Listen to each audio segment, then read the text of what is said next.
ನಮಸ್ಕಾರ. ನಮ್ಮ ಗೀತಾ ಸತ್ಸಂಗಕ್ಕೆ ಸ್ವಾಗತ. ಪ್ರಾರ್ಥನೆಯೊಂದಿಗೆ ಪ್ರಾರಂಭಿಸೋಣ. ಗುರುಗಳ ಮತ್ತು ಶ್ರೀಕೃಷ್ಣನ ಕೃಪೆಯಿಂದ ನಾವೆಲ್ಲರೂ ಈ ಗೀತಾ ಸತ್ಸಂಗಕ್ಕೆ ಸೇರಿದ್ದೀವಿ. ಅವರ ಆಶೀರ್ವಾದವು ಸದಾ ನಮ್ಗೆ ಇರಲಿ ಅಂತ ಪ್ರಾರ್ಥಿಸ್ಕೊಳ್ಳೋಣ. ಶ್ಲೋಕಗಳನ್ನು ಹೇಳೋಣ. ವಸುದೇವ ಸುತಂ ದೇವಂ ಕಂಸಚಾಣೂರಮರ್ದನಂ ದೇವಕೀ ಪರಮಾನಂದಂ ಕೃಷ್ಣಂ ವಂದೇ ಜಗದ್ಗುರುಂ. ಕೃಷ್ಣಾಯ ವಾಸುದೇವಾಯ ಹರಯೇ ಪರಮಾತ್ಮನೆ ಪ್ರಣತಃ ಕ್ಲೇಶನಾಶಾಯ ಗೋವಿಂದಾಯ ನಮೋ ನಮಃ. ನಮೋऽस्तु ते व्यासविशालबुद्धे पुल्लारविन्दायतपत्रनेत्र येन त्वया भारततैलपूर्णः प्रज्वालितो ज्ञानमयप्रदीपः.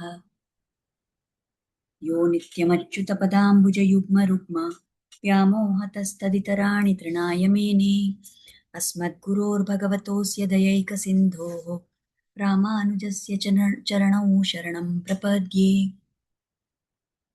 रामानुजदयापात्रं ज्ञानवैराग्यभूषणं ಶ್ರೀಮದ್ವೆಂಕಟನಾಥಾರ್ಯಂ ವಂದೇ ವೇದಾಂತದೇಶಿಕಂ.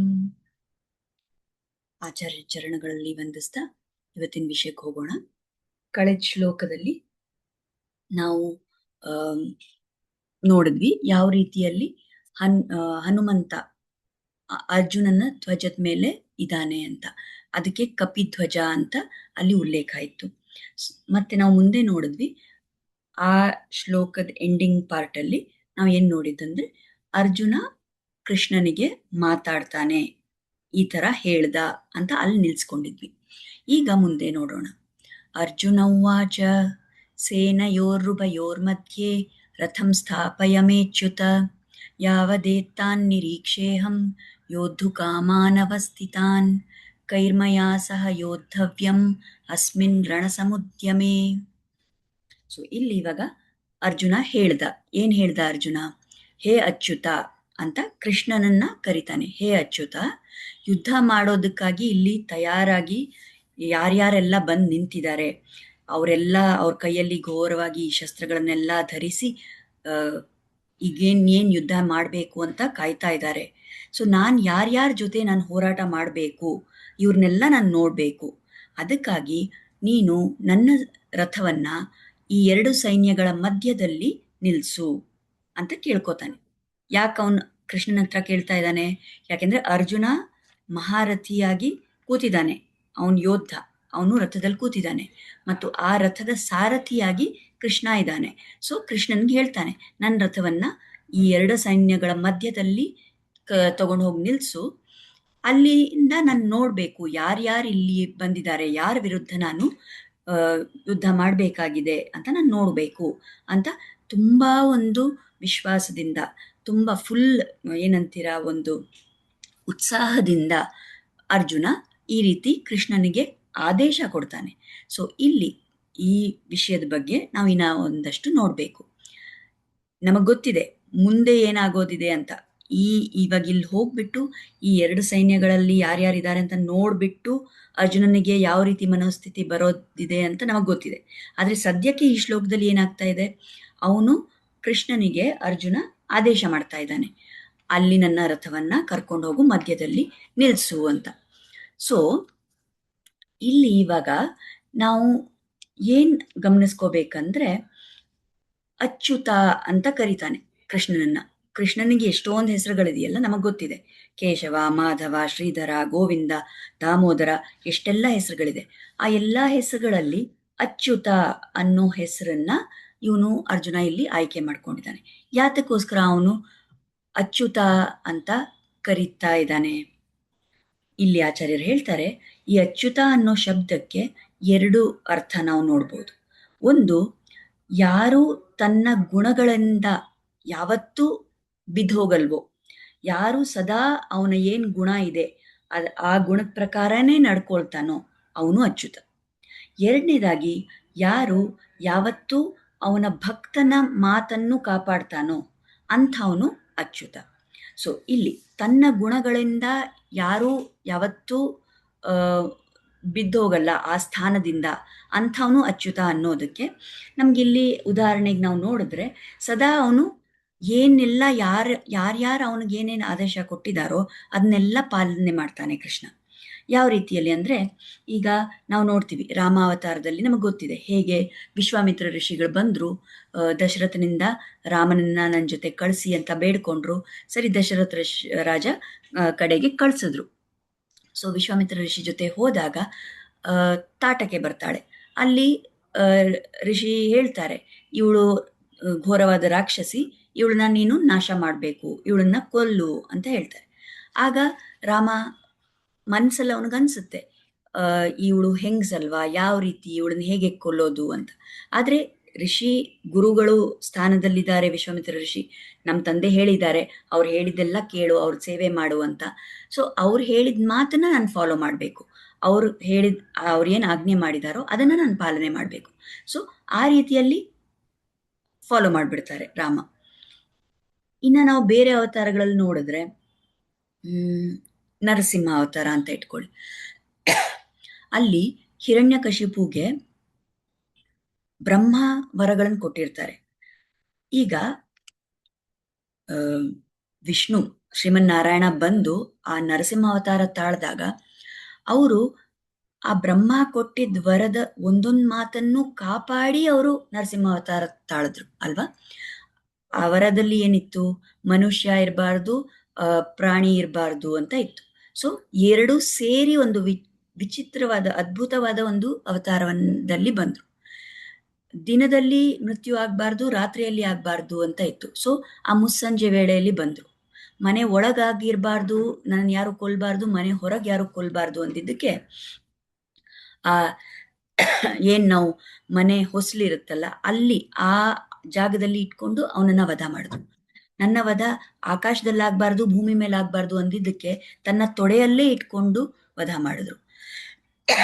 ಆ ವರದಲ್ಲಿ ಯಾವ ಜೀವ ಇರುವಂಥ ಆಯುಧ, ಜೀವ ಇಲ್ಲದೆ ಇರುವಂಥ ಆಯುಧ ಯಾವುದರಿಂದನೂ ನನ್ನ ನಾಶ ಆಗಬಾರ್ದು ಅಂತ ಕೇಳ್ಕೊಂಡಿದ್ದ ಹಿರಣ್ಯಕಶಿಪು. ಆಗ ಅವರ ಉಗುರುಗಳಿಂದ ಅವನ್ ವಧ ಮಾಡಿದ್ರು. ಈಗ ಭಗವಂತ ಅವನು ಸರ್ವಶಕ್ತಿವಂತ. ಅವನು ಬ್ರಹ್ಮ ವರ ಕೊಟ್ಟಿದ್ರೆ ಏನಂತೆ, ಅದನ್ನ ನಾನು ಮೀರಿ ಅದನ್ನ ಓವರ್ ರೂಲ್ ಮಾಡಿ ನಾನು ನನಗೆ ಹೆಂಗೆ ಬೇಕೋ ಆ ರೀತಿಯಲ್ಲಿ ಇವನನ್ನ ಸಂಹಾರ ಮಾಡ್ತೀನಿ ಹಿರಣ್ಯಕಶಿಪುನ ಅಂತ ಅನ್ಕೋಬೋದಿತ್ತು. ಆದರೆ ಆ ಬ್ರಹ್ಮ ಕೊಟ್ಟಿದ್ದ ಮಾತನ್ನೂ ಕೂಡ ಕಾಪಾಡಬೇಕು ಅನ್ನೋ ಉದ್ದೇಶದಿಂದ ಆ ಎಲ್ಲ ಕಂಡೀಷನ್ಸು ಮ್ಯಾಚ್ ಆಗೋ ಥರ ಆ ಒಂದು ಅವತಾರವನ್ನು ತಗೊಂಡು ಹಿರಣ್ಯಕಶಿಪುವನ್ನ ಸಂಹಾರ ಮಾಡಿದ್ರು. ಇದರಿಂದ ನಮಗೇನು ಗೊತ್ತಾಗುತ್ತೆ ಅಂದರೆ, ಈ ಕಾರಣದಿಂದ ಅವನು ಏನು ಒಂದು ಗುಣ ಇದೆ, ಅವ್ರು ಯಾರು ಏನು ಮಾತು ಅವ್ರು ಕಾಪಾಡಬೇಕೋ ಅದನ್ನ ಕಾಪಾಡ್ತಾರೆ. ಸೊ ಈ ರೀತಿಯಲ್ಲಿ ಅವ್ರ ಗುಣಗಳಿಂದ ಎಲ್ಲೂ ತಪ್ಪೋದಿಲ್ಲ ಭಗವಂತ. ಅದಕ್ಕೆ ಅವ್ರ ಹೆಸರು ಅಚ್ಯುತ ಅಂತ. ಎರಡನೇದಾಗಿ, ಈ ಭಕ್ತರು ಏನಾದ್ರೂ ಬೇಡ್ಕೊಂಡಿದ್ರೆ ಆ ಭಕ್ತರದ್ದು ಏನೋ ಒಂದು ಕೋರಿಕೆ ಇದೆ, ಅದನ್ನ ಎಲ್ಲೂ ವಿಫಲ ಆಗ್ಬಾರ್ದು ಅನ್ನೋ ರೀತಿಯಲ್ಲೂ ಕೂಡ ನಡ್ಕೋತಾರೆ ಭಗವಂತ. ಅದಕ್ಕೂ ಅವ್ರ ಹೆಸರು ಅಚ್ಯುತ. ಈಗ ನಾವು ನೋಡ್ಬೋದು ಗಜೇಂದ್ರ. ಆ ಗಜೇಂದ್ರ ಅನ್ನೋ ಆನೆ ಅದು ತುಂಬಾ ಘೋರವಾಗಿ ಕಷ್ಟಪಡ್ತಾ ಇರುವಾಗ ಯುದ್ಧ ಮಾಡಿ ಮಾಡಿ ಮಾಡಿ ಅದಕ್ಕೆ ಸುಸ್ತಾಗ್ಬಿಟ್ಟಿತ್ತು ಆ ಮೊಸಳೆ ಜೊತೆ.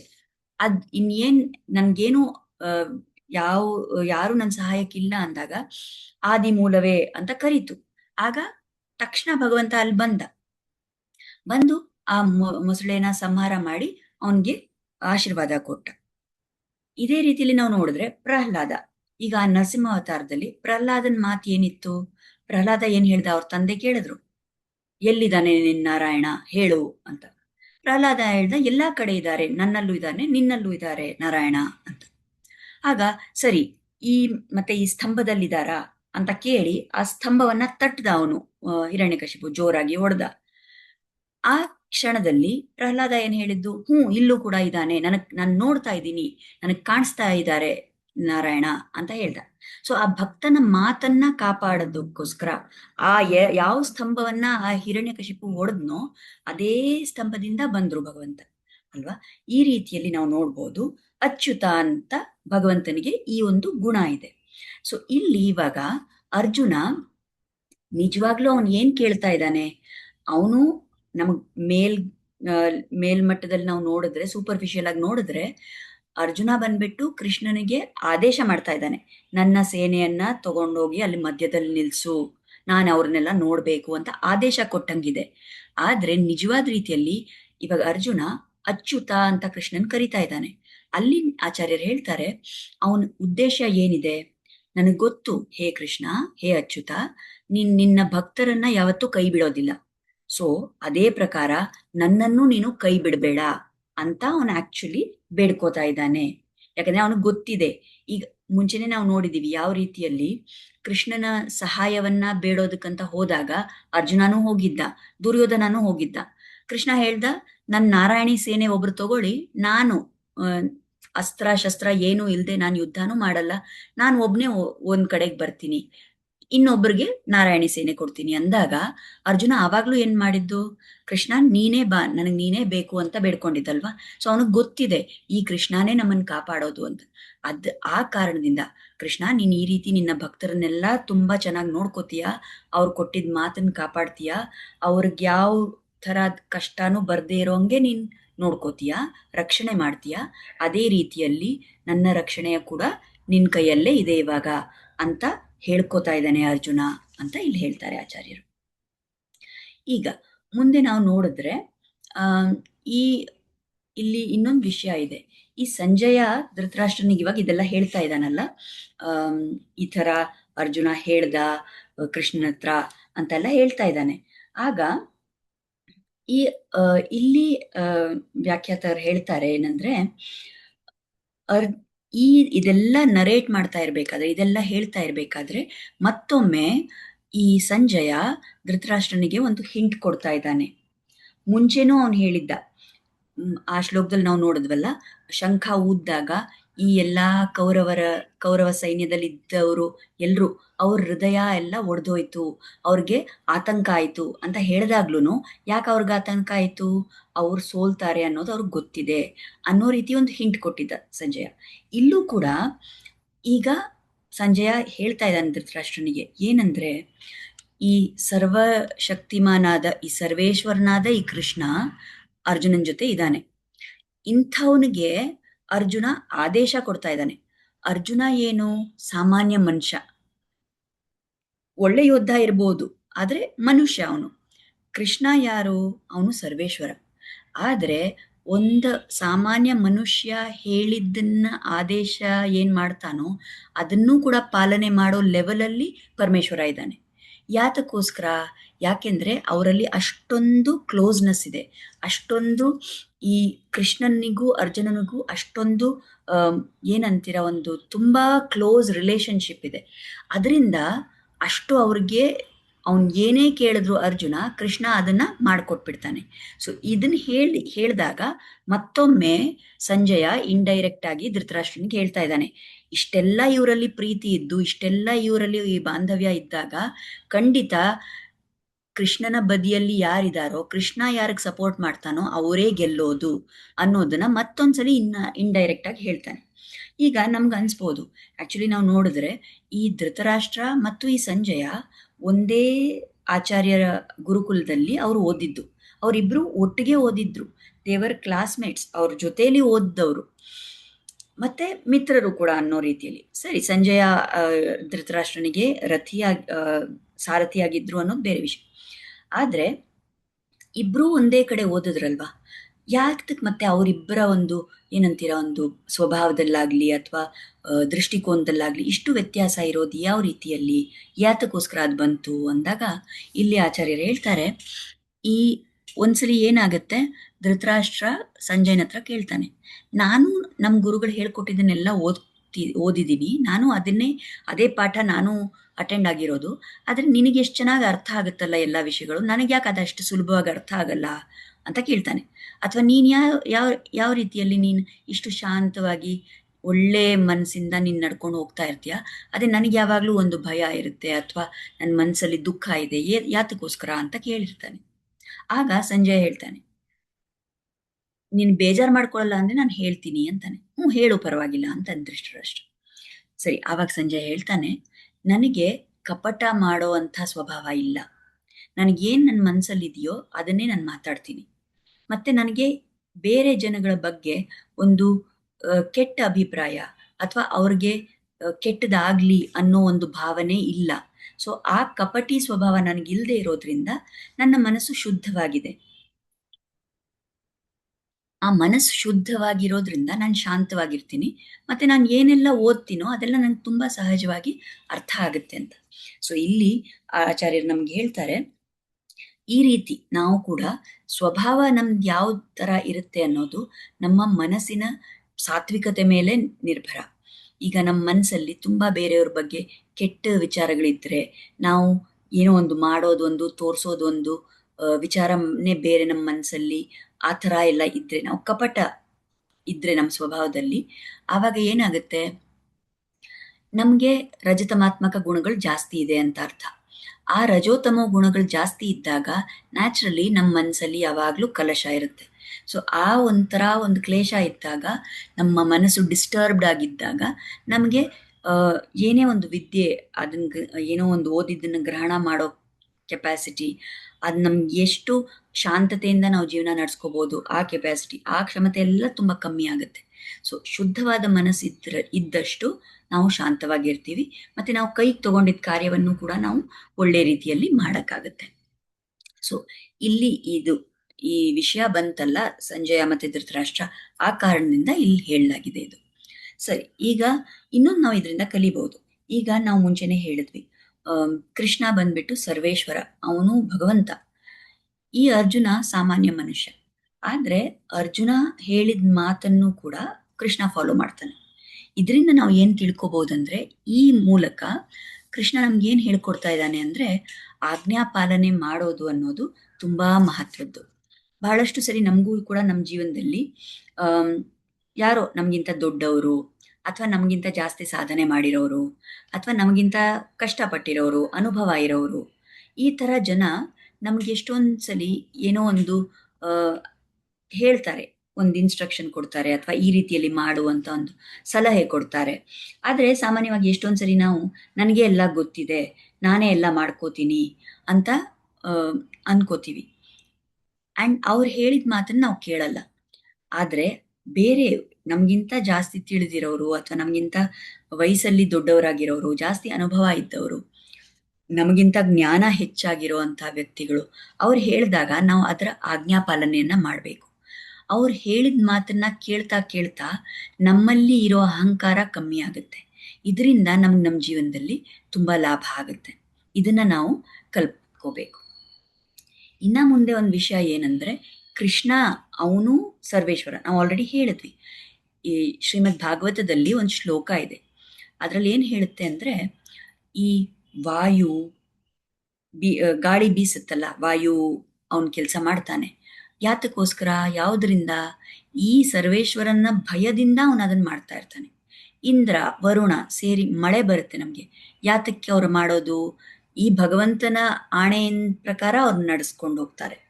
ಅಗ್ನಿ ಯಾವ ರೀತಿ ಅಗ್ನಿ ಕಾರ್ಯ ಮಾಡುತ್ತೆ, ಯಾವ ರೀತಿ ಸೂರ್ಯ ಉದಯಿಸ್ತಾನೆ, ಅಸ್ತಮನ ಆಗ್ತಾನೆ, ಇದೆಲ್ಲ ಯಾವುದರಿಂದ ನಡೆಯುತ್ತೆ? ಯಾಕಂದರೆ ಈ ಎಲ್ಲ ದೇವತೆಗಳಿಗೂ ಆ ಸರ್ವೇಶ್ವರನ ಬಗ್ಗೆ ಒಂದು ಭಯ ಇದೆ. ಅವನೇನು ಒಂದು ಆರ್ಡರ್ ಮಾಡಿದಾನೋ ಅದ್ರ ಪ್ರಕಾರನೇ ಅವ್ರು ನಡ್ಸ್ಕೊಂಡು ಹೋಗಬೇಕು.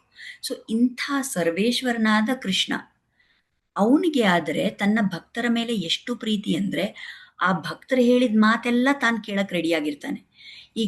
ಈ ಕೃಷ್ಣ ಇಂಥ ಎಲ್ಲ ಸರ್ವಶಕ್ತಿಮಾನಾಗಿರುವಂಥ ಭಗವಂತ ಅರ್ಜುನನಿಗೆ ಸಾರಥಿಯಾಗಿ ಕೂತಿದ್ದಾನೆ.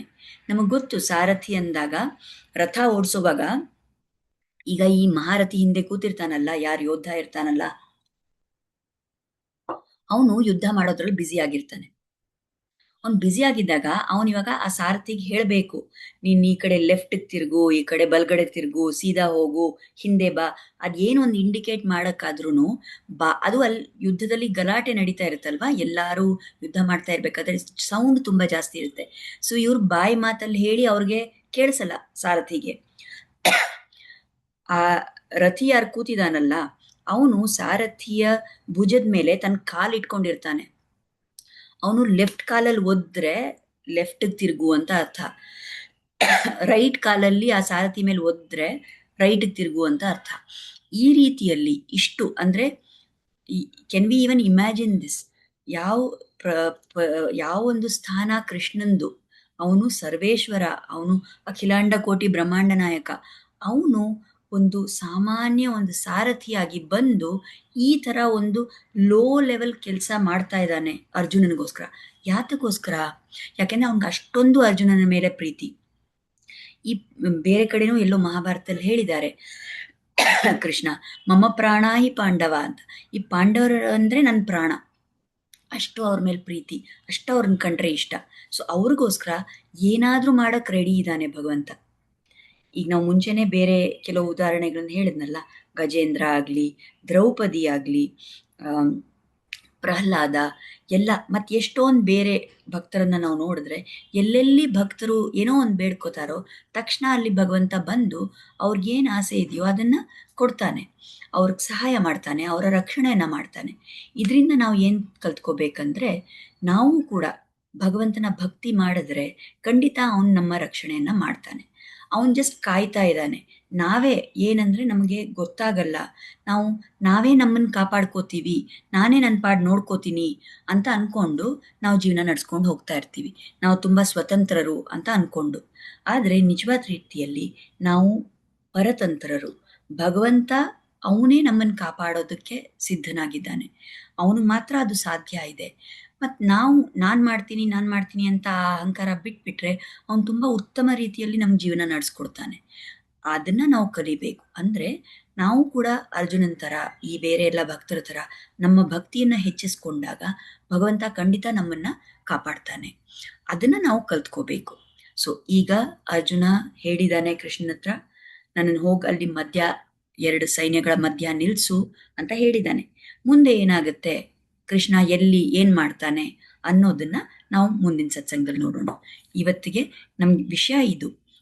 ಭಗವಂತ ಎಷ್ಟು ಅವನು ಉಚ್ಚ ಸ್ಥಾನದಲ್ಲಿದ್ದರೂ ಕೂಡ ತಮ್ಮ ಭಕ್ತರಿಗಾಗಿ ಅವನು ಇಳಿದು ಬರ್ತಾನೆ. ಅವನ ಅವತಾರ ತಾಳೋದೇ ಆ ಕಾರಣದಿಂದ. ನಮಗೇನೋ ಒಂದು ಬೇಕು ಅಂದಾಗ ನಾವು ಆ ಭಗವಂತನ ಪ್ರೀತಿಯಿಂದ ಕೇಳಿದ್ರೆ, ಅವನ ಭಕ್ತಿ ಮಾಡಿದ್ರೆ, ಪ್ರಾರ್ಥನೆ ಮಾಡಿದ್ರೆ, ಸತತವಾಗಿ ಅವನ ನಾಮಸ್ಮರಣೆಯನ್ನು ಮಾಡ್ತಾ ಇದ್ರೆ ಖಂಡಿತ ಅವನು ನಮ್ಮನ್ನು ರಕ್ಷಣೆ ಒಳ್ಳೆ ರೀತಿಯಲ್ಲಿ ಮಾಡಿ ನಮಗೂ ಜೀವನದಲ್ಲಿ ಬರೋ ಕಷ್ಟಗಳನ್ನೆಲ್ಲ ಎದುರಿಸುವಂಥ ಶಕ್ತಿ ಖಂಡಿತ ಅವನು ನಮಗೆ ಕೊಡ್ತಾನೆ. ಸೊ ಇದನ್ನು ನಾವು ಮೈಂಡಲ್ಲಿ ಇಟ್ಕೊಂಡು ಆದಷ್ಟು ಹೆಚ್ಚು ನಾಮಸ್ಮರಣೆ, ಪ್ರಾರ್ಥನೆ, ಸ್ತೋತ್ರ ಹೇಳೋದು, ಭಜನೆ ಮಾಡೋದು, ಇದನ್ನೆಲ್ಲ ನಾವು ಮಾಡ್ತಾ ಹೋಗೋಣ. ಇವತ್ತಿನ ವಿಷಯ ಇಲ್ಲಿಗೆ ನಿಲ್ಲಿಸೋಣ. ಮುಂದಿನ ಸತ್ಸಂಗದಲ್ಲಿ ಕೃಷ್ಣ ಏನು ಮಾಡ್ತಾನೆ, ಇವಾಗ ಅರ್ಜುನ ಆದೇಶ ಕೊಟ್ಟ ಮೇಲೆ ಕೃಷ್ಣ ಏನು ಮಾಡ್ತಾನೆ ಅನ್ನೋದನ್ನು ನೋಡೋಣ. ಸೊ ಈಗ ಈ ಸತ್ಸಂಗ ನಾವು ಸೇರಿದ್ದೀವಿ, ಪ್ರಾರಂಭಿಸಿದ್ದೀವಿ. ಇದೆಲ್ಲ ಇಷ್ಟೆಲ್ಲ ವಿಷಯಗಳು ನಮಗೆ ಕಲೀಲಿಕ್ಕೆ ಸಿಗ್ತಾ ಇದೆ. ಇದಕ್ಕೋಸ್ಕರ ನಾವು ಗುರುಗಳ ಮತ್ತು ಶ್ರೀಕೃಷ್ಣನ ಚರಣಗಳಲ್ಲಿ ಕೃತಜ್ಞತೆಯನ್ನು ಸಲ್ಲಿಸೋಣ. ಇದೇ ರೀತಿ ನಮ್ಮ ಮೇಲೆ ಅವ್ರ ಕೃಪೆ ಸದಾ ಇರಲಿ ಅಂತ ಪ್ರಾರ್ಥಿಸೋಣ. ನಮಸ್ಕಾರ.